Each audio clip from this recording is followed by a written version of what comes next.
precisa aprender a falar menos e mais direto. Mas a diferença do remédio para o veneno é a dose. Você não pode falar de mais nem de menos, falar equilibrado. E às vezes, a gente passa pela vida de filho e fala pouco assim, conversa. Você sabe muito pouco sobre a vida dele, o que está acontecendo na escola, as frustrações com a amizade, porque você não para olhar para o olhinho dele para saber quando ele está triste, quando ele não está. Vai passando e você não vê, você tem um monte de coisa para fazer. E a gente fala que ele é prioridade, certo? Criança não gosta de abandono, desprezo, solidão, rejeição. Criança nenhuma gosta disso. Tinha um garotinho chamado Paul, até os 5 anos de idade. Esse menino viveu como órfão. Tinha pai e mãe, mas vivia sozinho dentro de casa com uma secretária do lar. A moça vivia trabalhando o tempo todo, não tinha tempo para ficar com ele. Ele chegava, os pais chegavam no final da tarde, o Paul vivia chamando pai, mãe, queria conversar com alguém.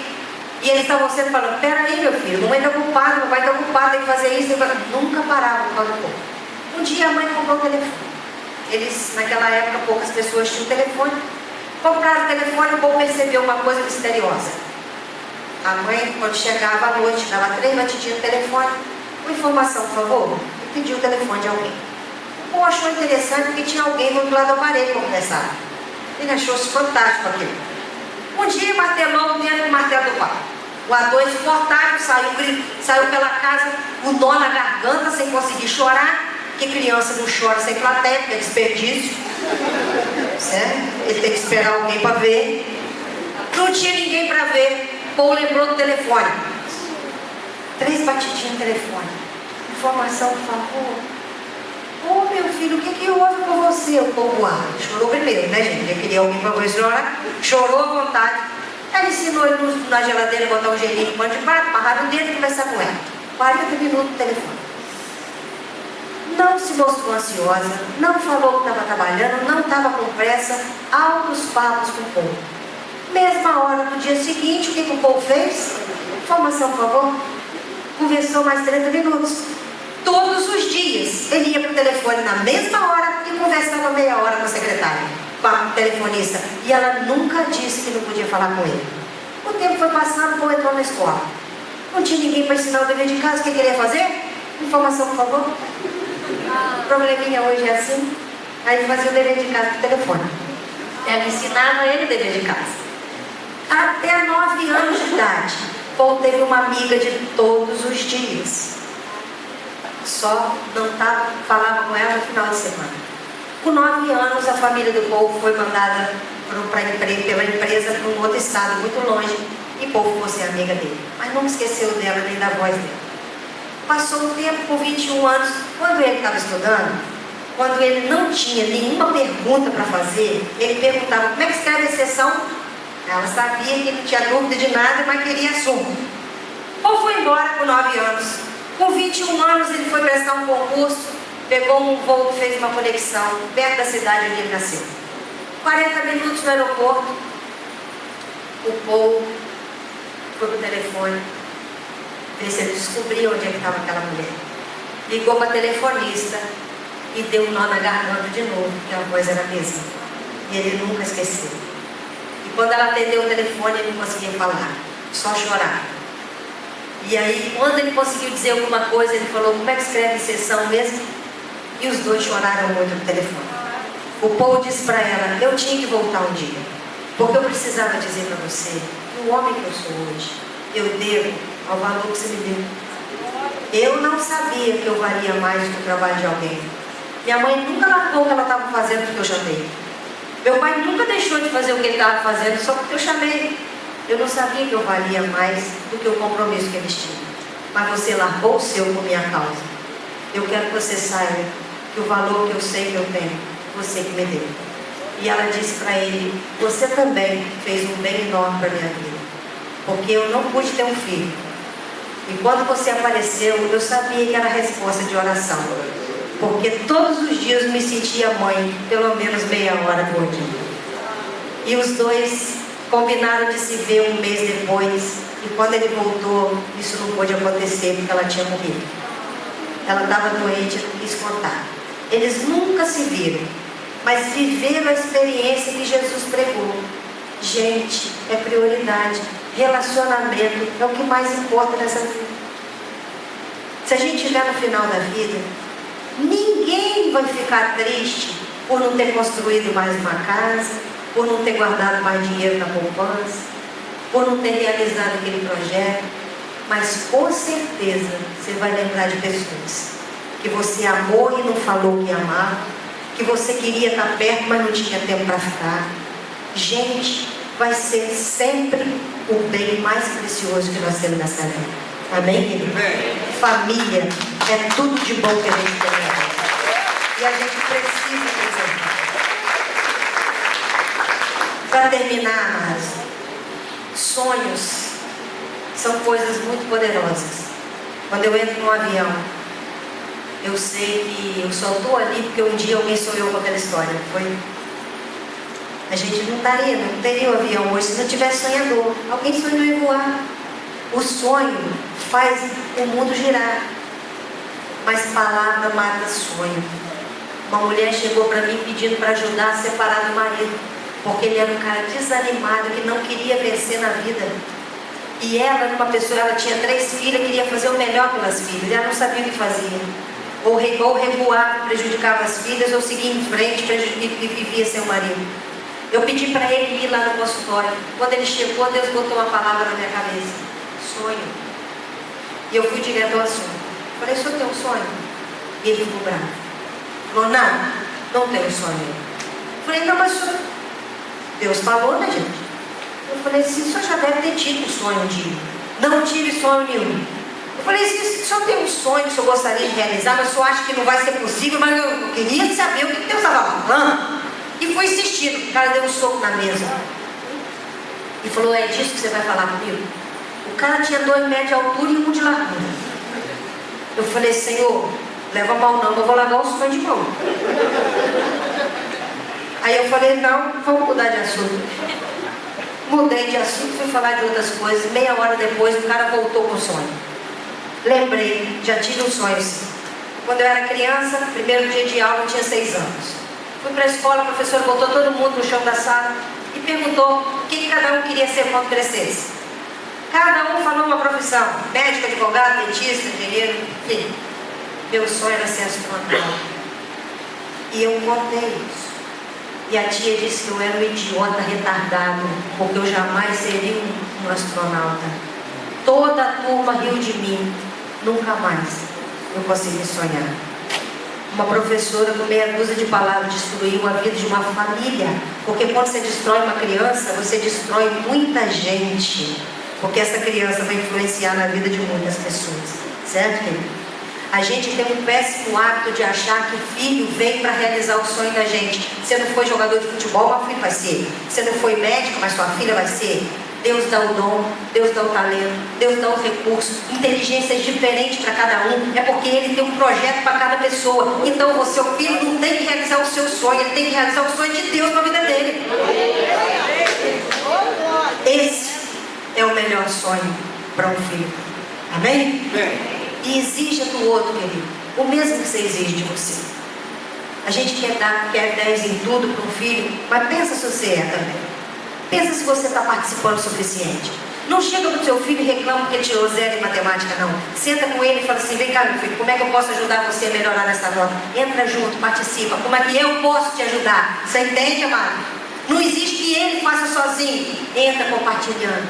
Aí você está fazendo papel de pai e de mãe. Você entrou junto para ajudar. Às vezes, a gente quer que o outro faça e a gente não quer fazer. Uma vez, eu pequei 1 ano inteiro dentro da igreja. O pastor me chamou para fazer um tratamento para a igreja. Falou: Elizabeth, eu não quero só a ministração. Vou te dar a primeira quinta-feira todos os meses durante 1 ano. O que Deus mandar você coloca para a igreja. Mas eu quero uma cura emocional para a minha igreja. Fiz uma programação, botei no boletim e fui para a igreja durante 1 ano, primeira quinta-feira do mês. Peguei o ano inteiro, de raiva de uma mãe. Porque ela sentava na frente com um garotinho de 9 anos de idade segurando a mão dele. 8 horas da noite, só tinha adulto na igreja, palestra para adulto, e o dela tinha que assistir. As crianças assistiam o filme do lado, numa outra sala, ou ficava em casa, e o dela assistiu as 12 palestras. E sentado na frente. Terminou a última palestra, o garotinho levantou, veio em cima assim, falou: tio, deixa eu dar um abraço pra você. Meu filho, você que mais merece um abraço aqui. Aí deu um abraço dele e falou: estou realizado. Consegui trazer minha mãe em todas as palestras. Eu falei assim: então você bota a mão na minha cabeça e ora comigo. Irmãos, ele falou: tia, quando eu ouvi no boletim os assuntos que a senhora falar, eu falei: você responde a Deus para minha oração, porque minha mãe cabe tudo daqui. Ela falou assim: minha mãe não me deixava respirar, tia. Ela queria que eu fosse exemplo da igreja, exemplo dentro de casa, exemplo na rua. Ela não queria um filho, não, queria um exemplo. E outra coisa, não era pro meu bem não, era pro bem dela, porque ela queria ter o orgulho de ser a mãe de um exemplo.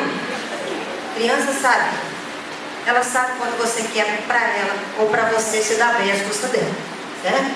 Então, olha para o seu filho e vê o que ele pode te oferecer de melhor, mas olha para você, exige de você o melhor também.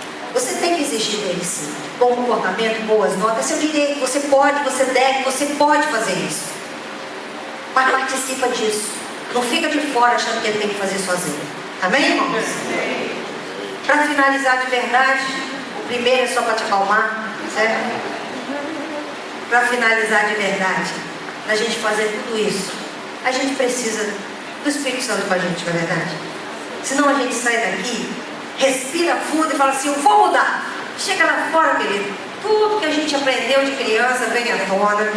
E se o Espírito Santo não estiver ali para sinalizar, a gente nem lembra, não é verdade? A gente precisa da presença de Deus. Sem Ele nada podemos fazer. E a presença de Deus faz isso. Faz você olhar para a pessoa com bons olhos. Faz olhar para a vida com bons olhos. A Bíblia diz: não murmureis. A palavra de Deus diz: todas as coisas concorrem para o bem dos que amam a Deus. A gente tem que aprender a levar a vida e viver situações do jeito que elas estão, sem murmuração, e aprender e crescer com elas. A gente reclama só da falta. A gente está sempre olhando para aquilo que a gente não tem, em vez de ser agradecido, ter gratidão por aquilo que a gente tem. A família que você tem é a família que Deus te deu, querido. Seja grata, essa é a melhor família que você pode ter. E as pessoas estão aí, perto de você, porque você tem que ajudar a serem melhores. Elas estão perto de você porque elas precisam ajudar você a ser uma pessoa melhor. Tinha um rei, que tinha um primeiro-ministro, que era um homem de Deus, e ensinava o rei tudo isso. Mas o rei era arrogante, ateu, não confiava em ninguém. Só confiou nesse homem porque sentia paz com as palavras dele. Botou esse homem como primeiro-ministro, e esse homem era o homem que estava com ele em todas as situações, porque não acreditava em ninguém. O primeiro-ministro dizia: majestade, a melhor coisa que eu posso fazer por você é falar o que eu aprendo de Deus. Não murmure. Olhe para a vida com bons olhos. Entenda que tudo que você passar, um dia você vai entender o motivo. Mas para de reclamar. Olha a coisa e aprende a ser feliz com aquilo que você tem.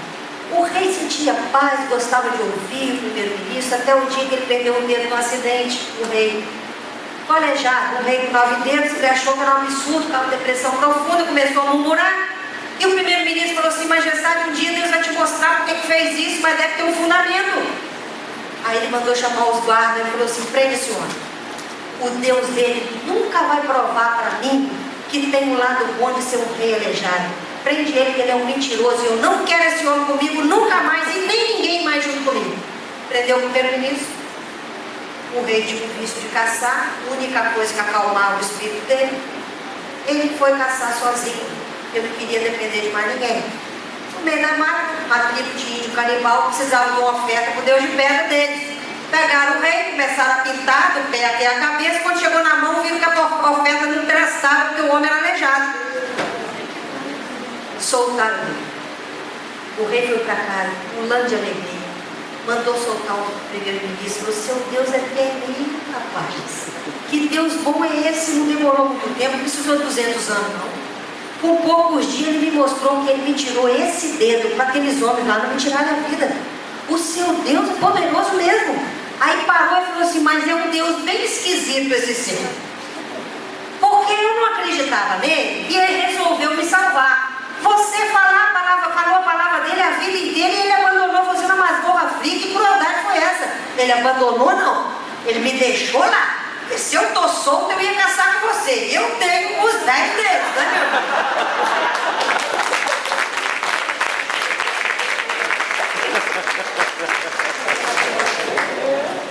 Irmãos,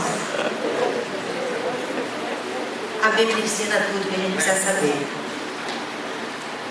Se a gente quiser viver como cristão de verdade, a gente tem que botar em prática o que está escrito.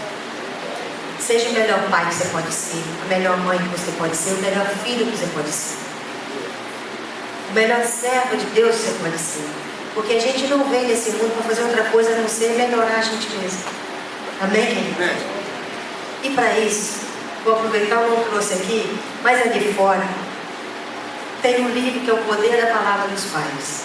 Tem um livro que chama Contagem Regressiva, que conta todo esse testemunho, né, de tudo que aconteceu, o testemunho que eu comecei a falar.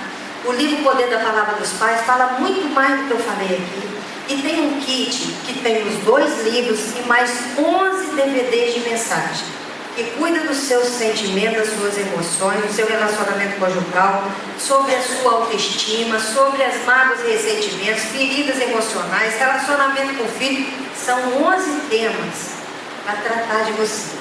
Ali tem 20 anos de estudo e de experiência com Deus. Ciência baseada na Bíblia. Simples, muito simples, mas para ajudar você a mudar a sua vida. A gente, hoje, não investe nada em conhecimento próprio. A gente não faz nenhum investimento para a gente ser melhor.